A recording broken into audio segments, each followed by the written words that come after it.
Good evening, everyone. Welcome to Atlanta History Center's virtual author talk series. My name is Claire Haley, and I'm the Vice President of Public Relations and Programs for the History Center. It's my pleasure to welcome you into the virtual room this evening.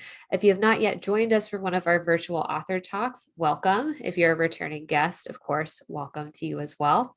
A few things to know about our virtual talks. We do accept questions from the audience. So if you would like to submit a question to Chris, just use the Q&A feature to do that rather than the chat. That just helps us keep track of everything. We'll open up questions for about the last 15 minutes of the program. We also greatly appreciate your purchase of Chris's book this evening, and we have a special link where you can do that from Atlanta History Center's museum shop. I will put a link to do that in the chat after I finish this introduction.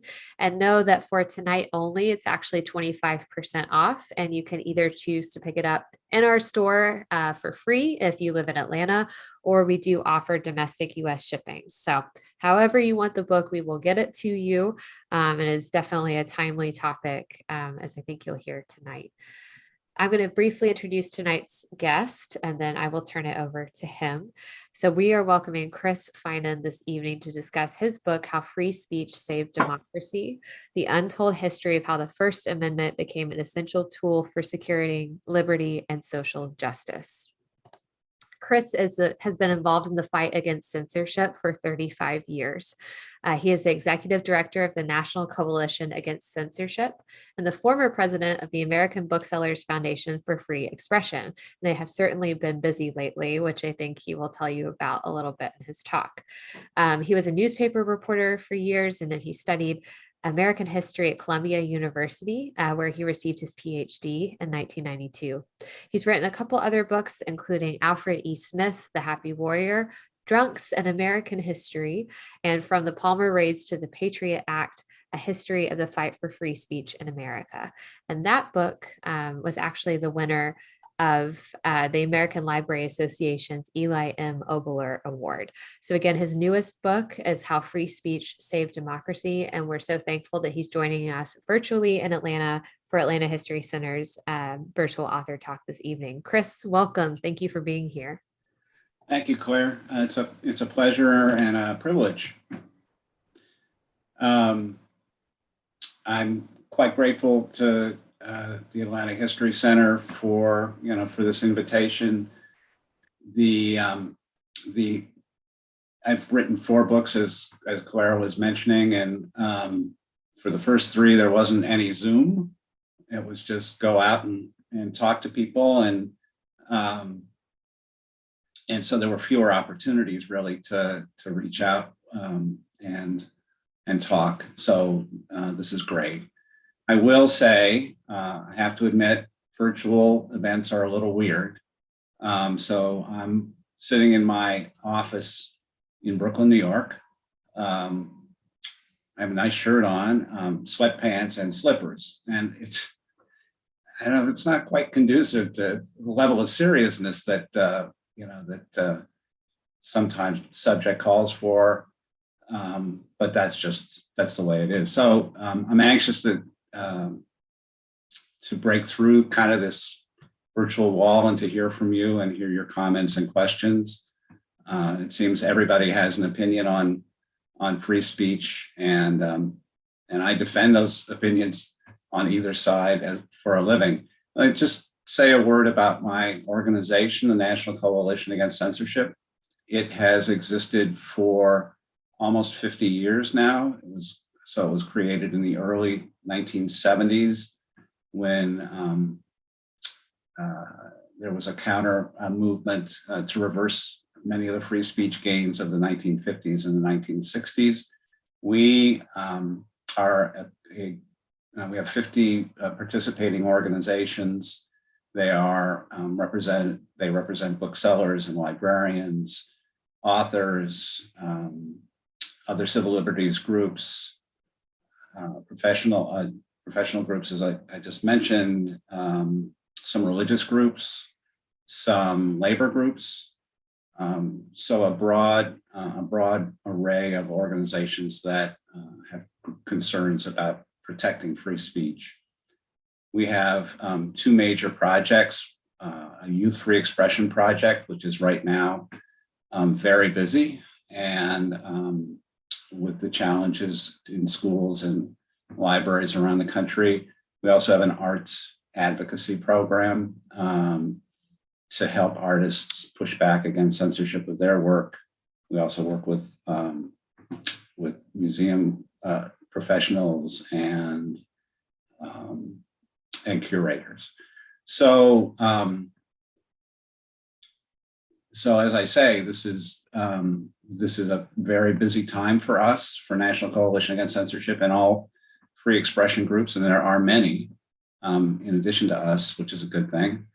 And when I wrote this book, I had no idea that it was going to come out in the middle kind of a firestorm over free speech. The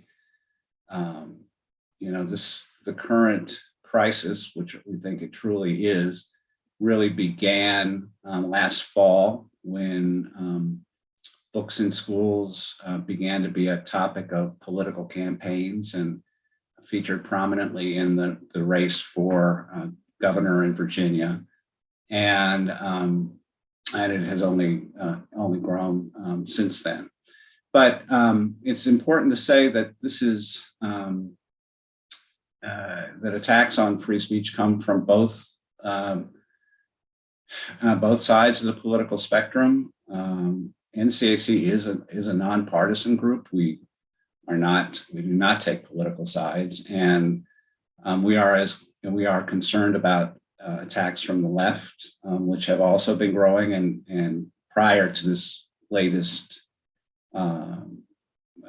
crisis, a lot of our concern involved efforts to deplatform conservative speakers on campuses, and in fact, we were confronting and still confront a large number of young people who conceive of free speech as a threat to racial equality and sexual equality. This is a very new development, as in really the whole purpose of my book was initially to address the idea that free speech is somehow a conservative cause. Now, since last fall, we have been looking at a much larger movement, a politically driven movement to attack books and in schools and public libraries that deal with issues, again, of race and sexual identity, accusations that kids are being indoctrinated with ideas about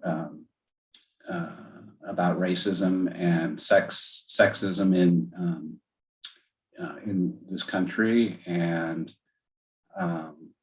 responding to the challenge of books dealing with those issues, not by trying to counter them with other ideas, but by trying to actually remove them from schools and libraries. And we are, at NCAC, we have been overwhelmed. There are always challenges to books in schools and libraries. This is why we actually have a project called the Kids Right to Read Project. We write letters to school boards that are considering challenges to books, urging them to consider the books through a formal review process. Many school districts have, and we've been advocating somewhat fruitlessly lately that they abide by those formal procedures, which usually require the creation of a committee to review the books in terms of their age appropriateness and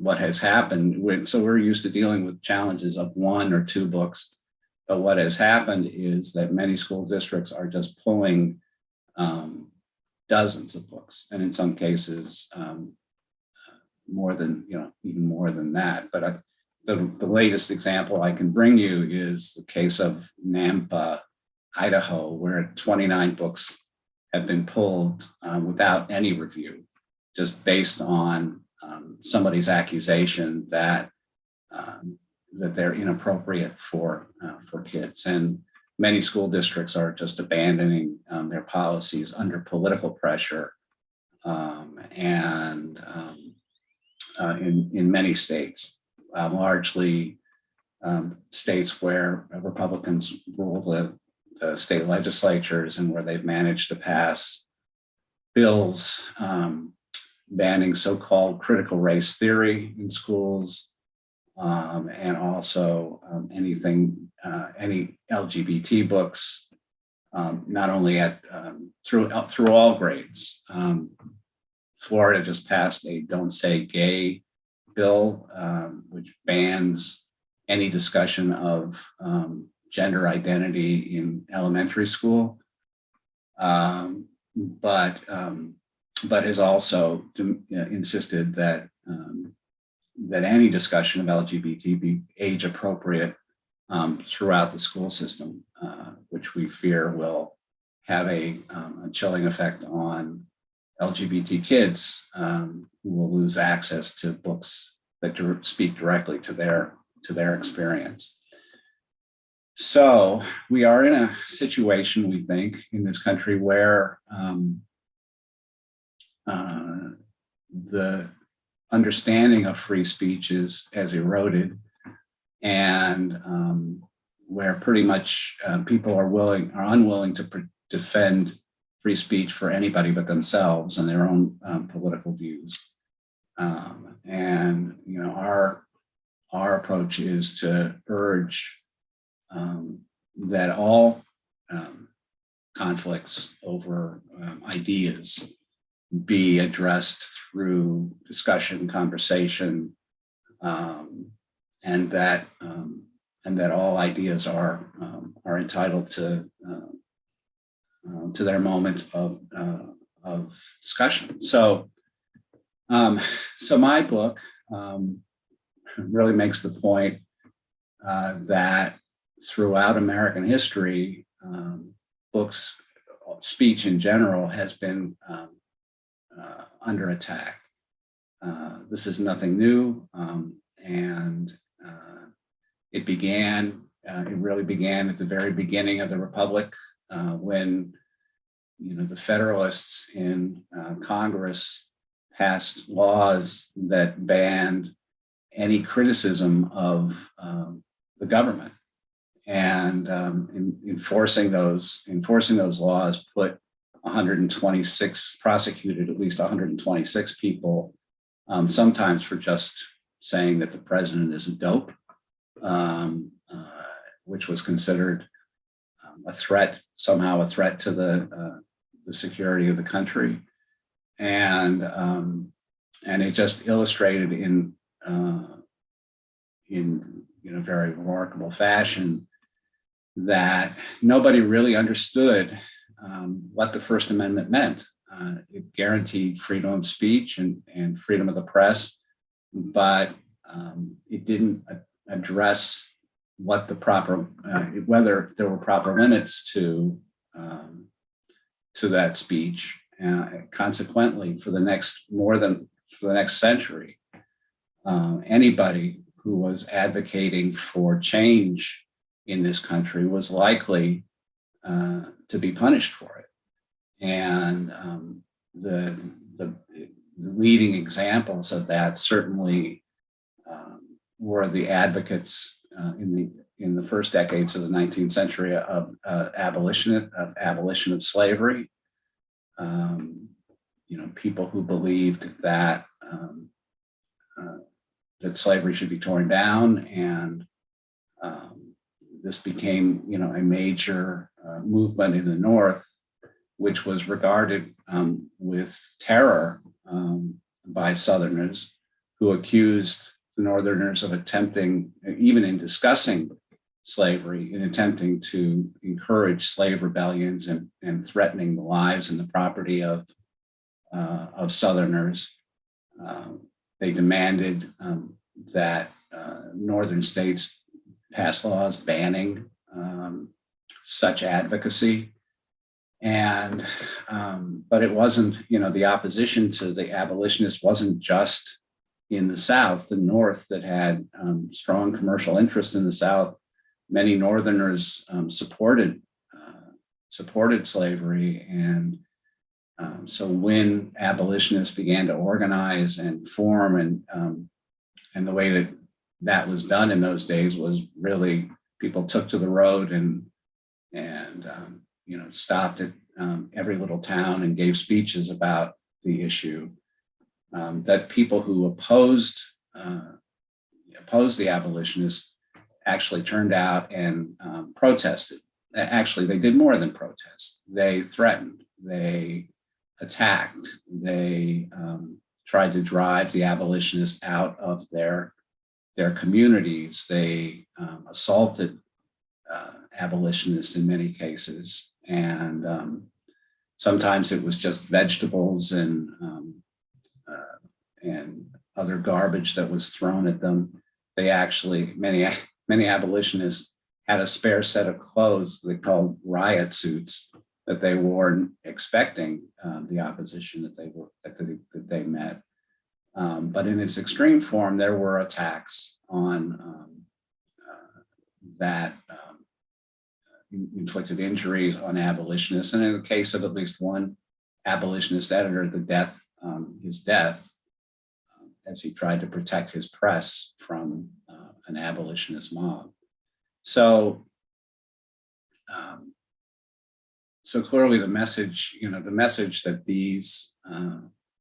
what this tells us about free speech in the 1830s and the 1840s was that while Americans paid lip service to free speech, they didn't really believe in it. And they said, you're absolutely free to speak and say what you want, but we're free to attack you if you do so. And this was really the pattern that emerged with regard to all the major reform movements of the 19th century. In addition to abolitionism, there was a feminist movement that began in the 1840s, and many of the abolitionist women, the women who were prominent in the abolitionist movement, began to advocate for their own rights, including the right to vote and hold property and have all the rights, equal rights with men. Many of them, as they began to advocate these positions, encountered enormous resistance, even from many of the abolitionist men, even from their husbands, who really saw this as a threat to the family and to the hierarchy, the social hierarchy of the time. And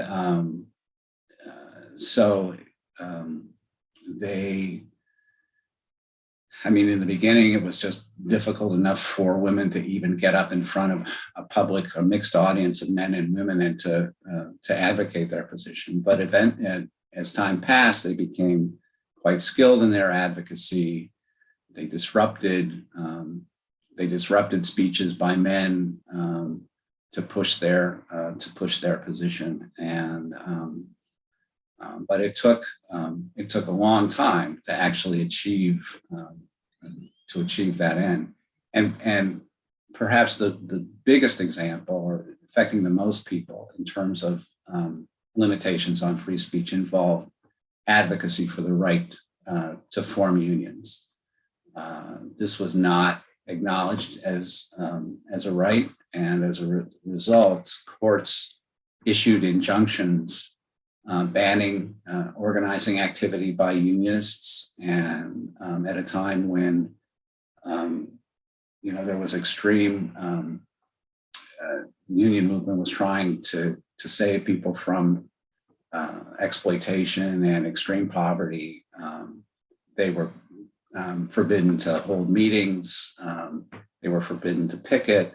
They were forbidden basically to advocate for greater economic justice. And some of the worst, the most violent incidents occurred in the effort to suppress the union movement. Troops were used, Pinkerton guards were used, unionists were thrown out of company housing and left homeless, all because they lacked the power to represent for themselves. So this was the sad picture, really, of free speech when the 20th century dawned and America went to war. And for the first time since the Alien and Sedition Acts, there was widespread punishment of people for criticizing the war, saying the most harmless, if cutting, things about Woodrow Wilson and his administration. The federal government indicted over 2,000 people for violating the latest version of the Sedition Act, and people went to prison.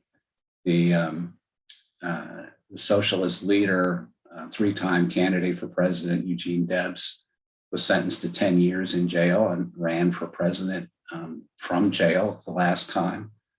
And it was only then, really, in the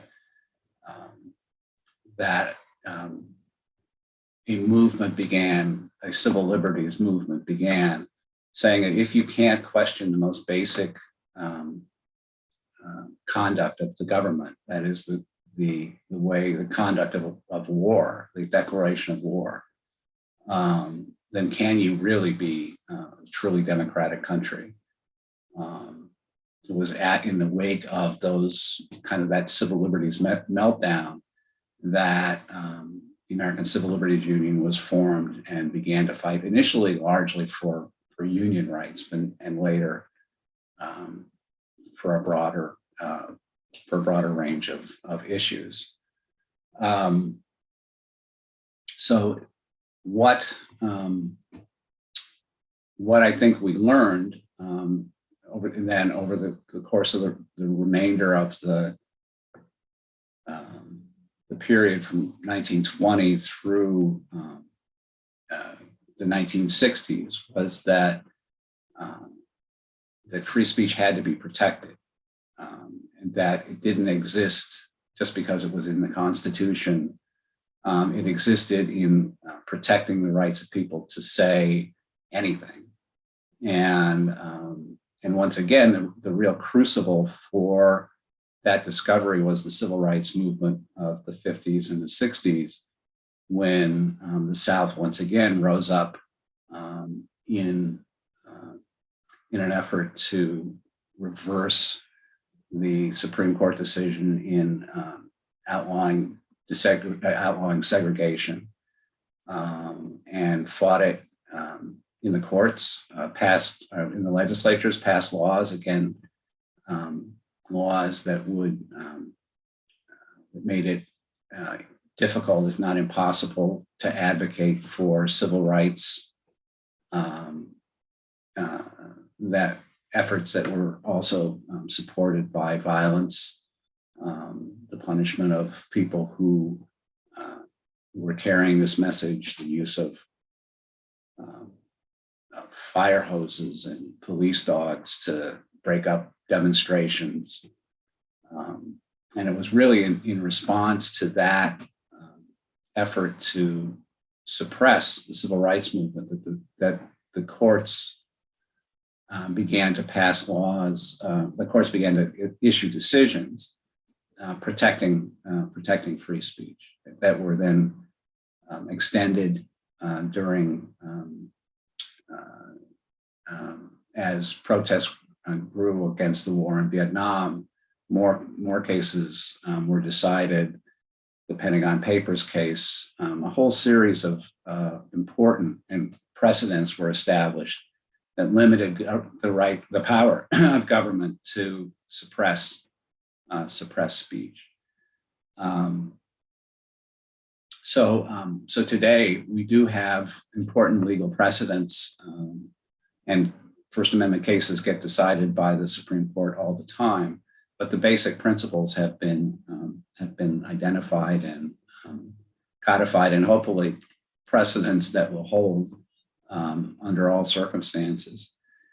That said, there are always new threats to free speech. The most recent major campaign involved the Usa Patriot Act, which was passed after the 9/11 attacks, and which authorized the government to engage in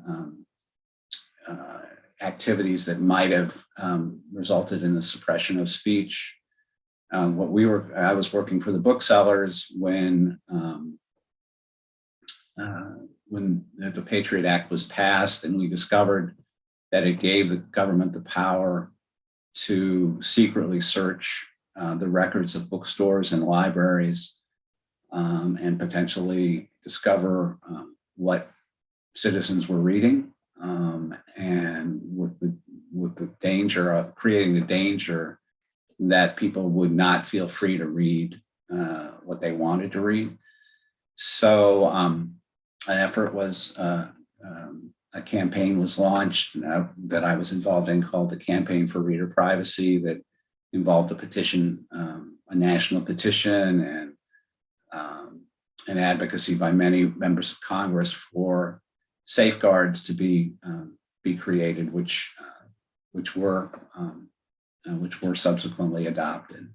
So there's always something new, and what we're seeing now in these the passage of laws banning so-called critical race theory and limiting and pulling books from school libraries. Also, this is a movement that is also affecting public libraries. Efforts are being made to replace school administrators who aren't sympathetic to these views. Library boards, people are running for library boards on a censorship platform. And it just underlines, I think, the point that I'm trying to make throughout the book, that we can't take our freedoms for granted. We have to fight for them. And I do believe, while this is a particularly dark time, and just to measure for you what's going on, as I said, there have always been book challenges, and it's not unusual. In fact, it's quite normal to see 300 or 400 challenges a year. But what we are seeing now is over 1,000 challenges just in the last 9 months. And so the scale is this is a huge jump. We haven't seen a jump like this since the 1980s. And in the 1980s, after the election of Ronald Reagan, there was a real surge in attacks on books with sexual content in schools, not pornographic in any way, but simply books that dealt realistically with the problems of sex for kids. You think of the books of Judy Blume, for example, and these were among the most challenged books in the country. But what we're seeing now is, and those were efforts that were largely led by a couple of conservative advocacy groups. The difference today is that we see in many states the Republican Party committed to a platform of censorship, and that has dramatically expanded the scale of the threat.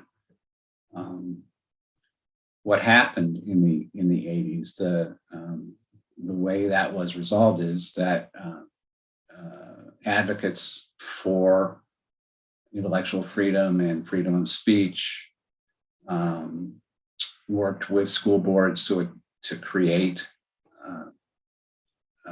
formal review policies that would certainly allow all parents have a right to challenge the age appropriateness of books, but the review policies provide for the book to be read in full by professionals, a parent, sometimes a student, and in the overwhelming number of cases of formal reviews, books are found to be appropriate and put back on the shelves. But what's happening now is that review process is breaking down, and so that simply identifying a book as dangerous or pornographic or is enough to get it removed. My feeling is that at this point in time, much of the initiative, much of the momentum lies on the side of people who want to censor books, but that's always been the case, that the action,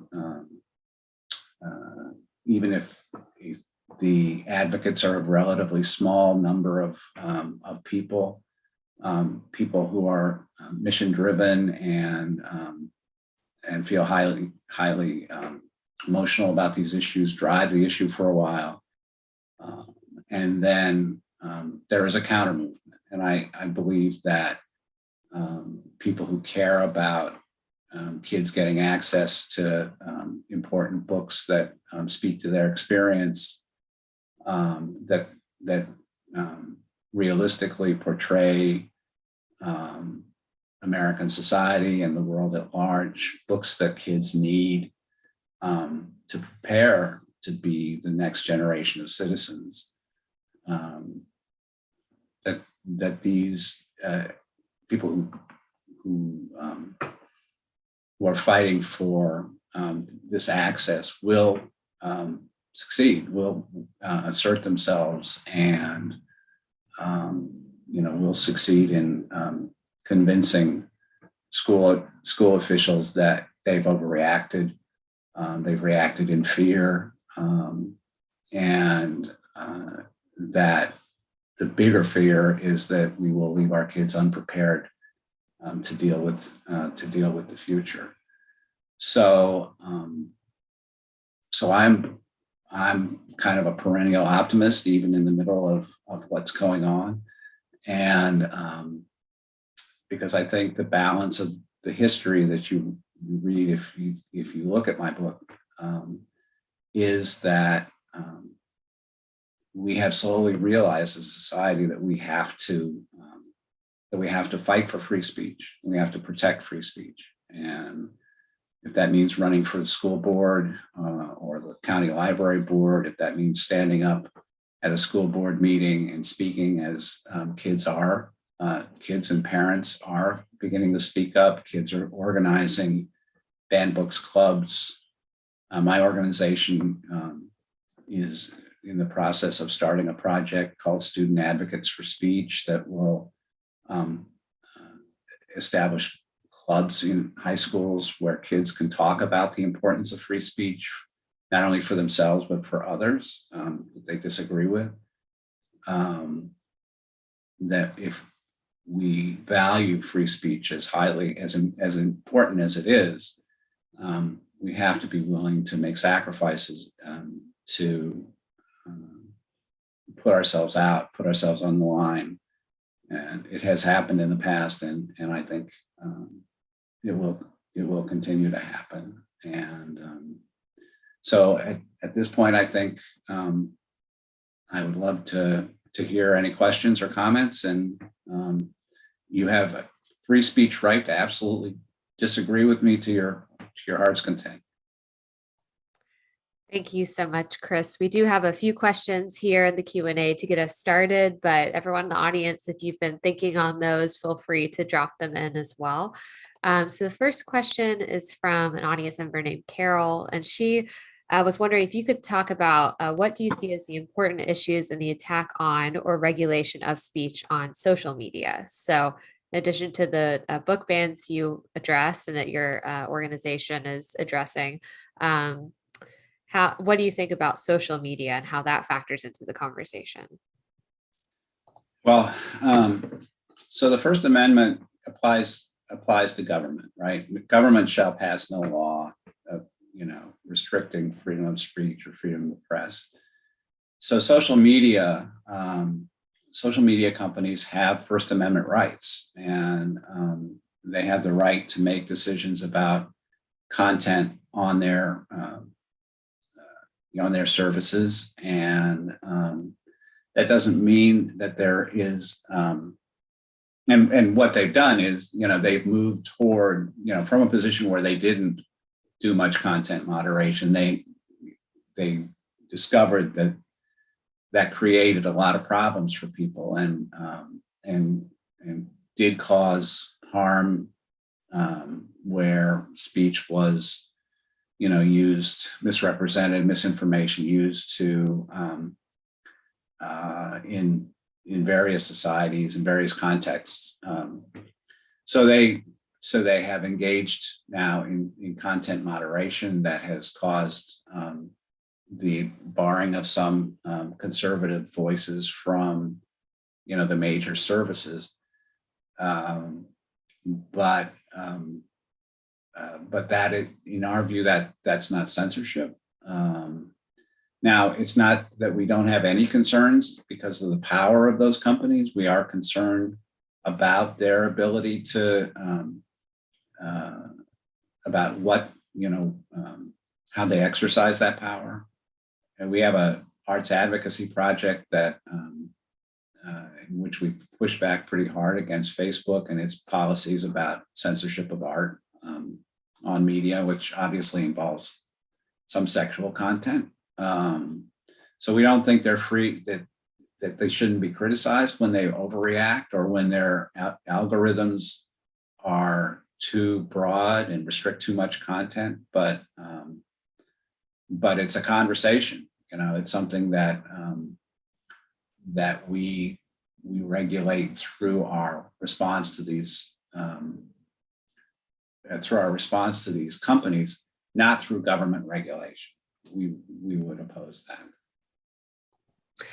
Can you explain a little more? You mentioned that the First Amendment specifically deals with government's, limitations on free speech. So can you say a little more about that? Because I think that can sometimes get confused in the public discourse a little bit, like what the First Amendment applies to and what it doesn't apply to, and where those boundaries are being pushed. Because I know that's always being redefined, and then defined all over again. So kind of where are we right now in comparison to how that's been applied historically? Well, over time, the courts have found a narrower and narrower grounds for restricting speech. And this really happened. The most recent cases were in the 60s. And in one case in particular, in Ohio, a Klansman was charged with crimes for advocating violent conduct. And what the court declared in that case is that such speech is protected as long as it's not direct incitement to violence.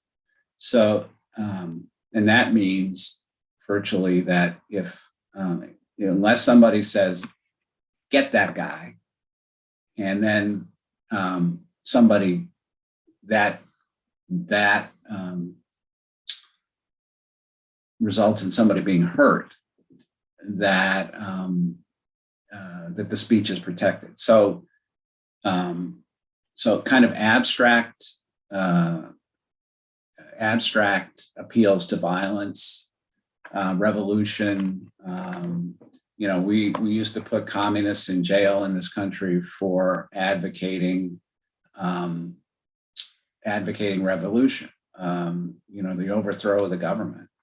And the courts have declared that's just, to try to restrict that is too much of a hindrance to debate and to argument. And even radical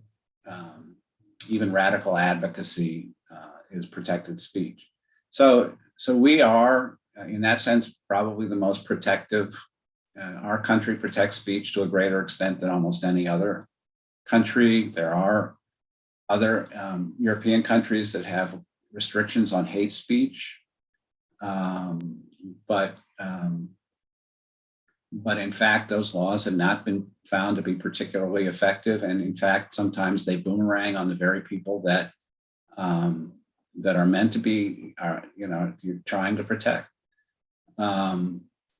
So, our feeling is that the best response to hate speech and misinformation is speech that calls it for what it calls it out and opposes it and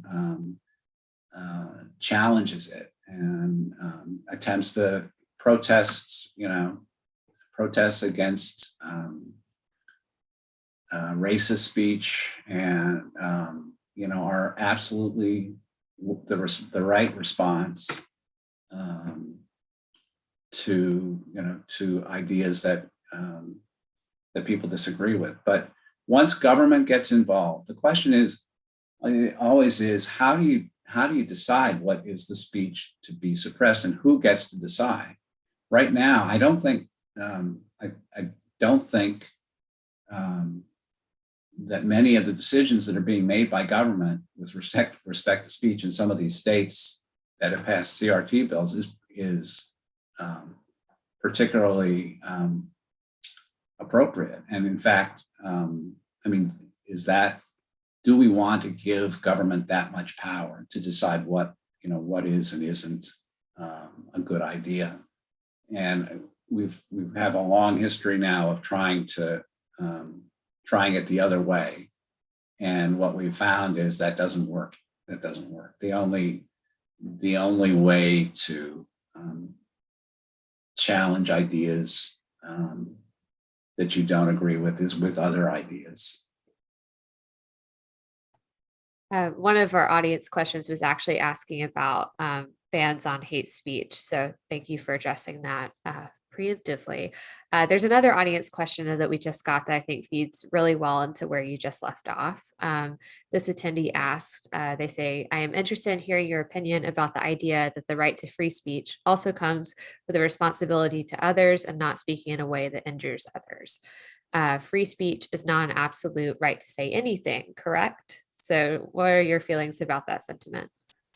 No, actually, free speech is pretty much the right to say anything. And of course,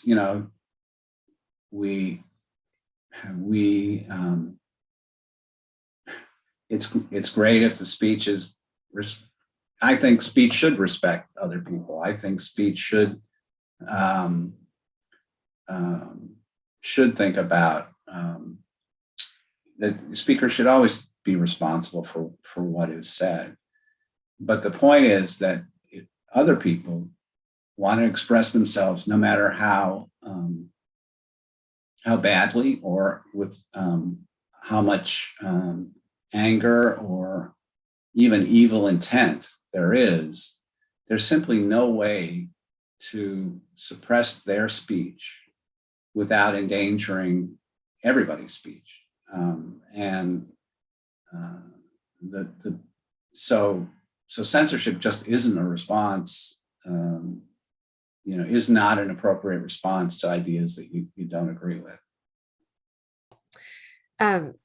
I think where I've seen that line of questioning go, and forgive me, attendee who submitted that question if I'm reading into it here, I think where the confusion sometimes comes in, right, is what we talked about earlier, what the First Amendment guarantees, it's the government right versus, um, for example, if someone posts hate speech on their social media account and their employer decides to let them go, from employment, to release them from employment as a result of, the speech that they decided to post.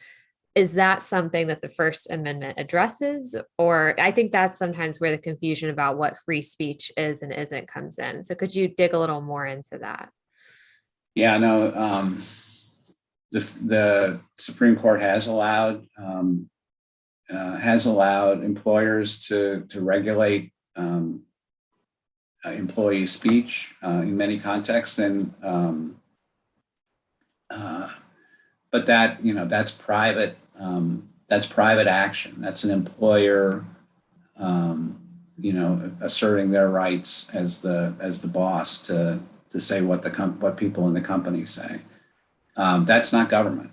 So now I'm not saying that bosses don't abuse that power, because I think they do, and sometimes they're oversensitive, and they punish people for having a bumper sticker on their car for a cause that they don't agree with. But that is private action as opposed to government action, and we all have rights, as citizens, to disagree with and to speak out against any ideas that we disagree with. The problem is when we try to empower government to make those decisions for us. Talking about how the First Amendment manifests on a local level, you talked about how, although this is a big, question that's a countrywide constitutional question, it often manifests itself at really basic local levels, such as the book bans that are happening in schools on local school board levels. So for people who are interested in learning more about how to influence free speech or the right to free speech, what are some ways that you would recommend, or some resources you would recommend for them to learn more about how to do that at a local level? Because it can feel like such an abstract and big concept. It can be hard to see how to actually get involved. So do you have any ideas there? Well, yeah, I mean, we National Coalition Against Censorship has hundreds of resources on our website, ncac.org, for almost every situation involving speech, and resources for preparing comments before a school board, or in other and in other contexts. So, and as far as actually getting involved in the political process, I mean, we're not so much involved in that aspect, but I would just say that speaking up at school board meetings is very important, because the people who want to restrict speech are very active right now, and when a school board sees, and everybody getting up in front of a school board is, advocating for greater restrictions, it inclines the school board to act in that direction. But when people stand up and talk about the larger issue of free speech, they support people on the school board who want to make that point. So that's really important. Actually running for the school board is not everybody's going to do it,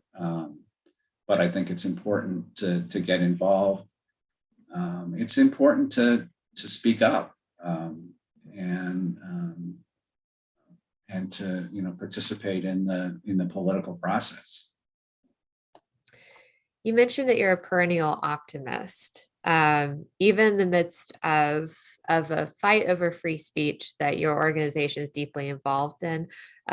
Why do you continue to be optimistic about where we are with the First Amendment? Well, look where we came from, right? I mean, we, over 200 years of history we have seen widespread suppression of free speech in this country, of the most basic and important arguments about the nature of slavery, the nature of the rights of women, the nature of the rights of unionists, all things which actually involve prompted government suppression in the 19th century, and look at there was a good chance that that had the Supreme Court not upheld free speech during the Civil Rights Movement, that we would be a much more backward country than we are now, and possibly a much more violent one, because nonviolent protest was what drove the movement for equal rights throughout our history, and I think that that we have learned that no matter what the legal precedents are, that we have to be involved in. We have to realize that free speech is something that we can lose, and that's a critical lesson. It's always going to be the case. We're never going to settle this. We're a democracy. We're always going to disagree. There's always going to be violent disagreement. But at bottom, we've recognized that that debate has to happen in whatever form, and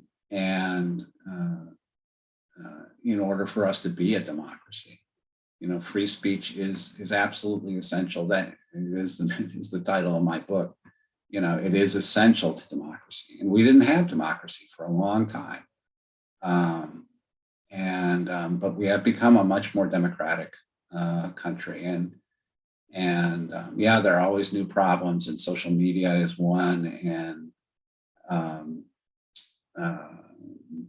but we will work this out, because we understand the importance of free speech. One last audience question, unless if anyone drops another quick one into the Q&A, but this audience member asks, do you feel that Facebook, Fox News, etc., have any responsibility to counter positions such as falsehoods around the vaccine or election being stolen? And I think I'll add on to that as we move into a place where increasingly certain platforms, control so much of the discourse, it's being able to get, because I hear, the idea that speech should be countered with speech, but when you have these mediating platforms that are controlling, what types of messaging can get out there and can get elevated, do you have ideas about how those private entities, or what responsibility they have, if any, to counter those types of things? Well, I do think they have a responsibility to explore both sides of an issue, and the question is, should government enforce that responsibility? And that's where I think we would draw the line and say the danger of bringing government in to enforce equal time or fair the right to respond as existed in the past just creates, first of all, it's probably not very effective, and just creates the danger of overreach by government into and creates the danger of censorship. So that really the best response to Fox News is MSNBC. There are counter.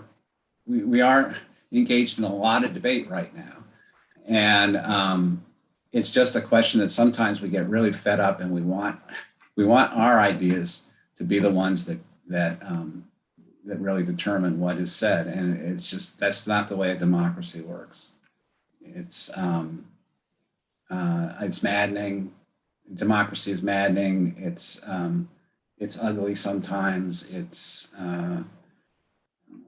But as long as there is freedom for everybody to be heard, then there is counter speech. There is some way of curbing, some way of responding to the speech we don't like. And we'll leave it there tonight. So Chris Finan, his book is How Free Speech Saved Democracy, The Untold History of How the First Amendment Became an Essential Tool for Securing Liberty and Social Justice. Thank you so much for taking the time to join us virtually at Atlanta History Center tonight, Chris. We really appreciate it. Thanks, Cara. It's been a pleasure.